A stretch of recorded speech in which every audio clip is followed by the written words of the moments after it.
Ada 4 hal kesalahan fatal ketika jamaah melakukan ibadah umroh. Yang pertama, prioritas mengganti ibadah sholat fardu.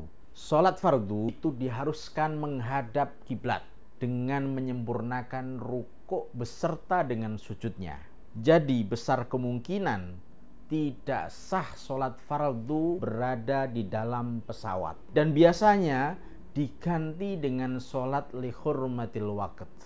Ayyusolya li hurmatil waqti ma'astiqbalil kiblati. Hendaknya orang tersebut sholat untuk menghormati waktunya sholat dengan menghadap kiblat. Sholat sebisanya tanpa rukuk dan sujud yang sempurna. Dan setelah itu diharuskan untuk i'adah, mengulang sholatnya ketika mereka sampai baik ke Madinah maupun ke Mekah.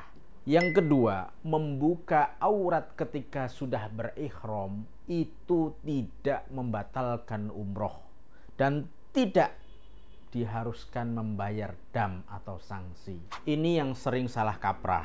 Jamaah disuruh bayar dam sama mutawif ketika kelihatan auratnya setelah ihram. Lagi di jalan, kelihatan tangannya, disuruh bayar dam. Info seperti ini banyak terjadi dan ini keterlaluan.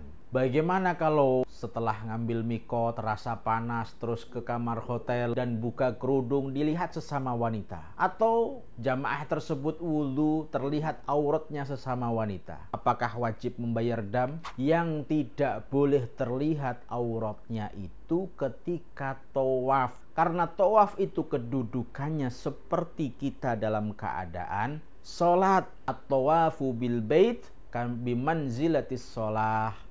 Tawaf di Baitullah itu seperti kita sedang sholat walaupun diperbolehkan bicara. Yang ketiga, ketika kita sedang tawaf dan kita batal wudhunya, mungkin kentut ataupun apa, silahkan menambahkan putaran, tidak usah mengulang kembali. Jadi kita wudhu kemudian tambahkan putaran yang tadi. Tawaf memang seperti sholat, namun berbeda tata caranya.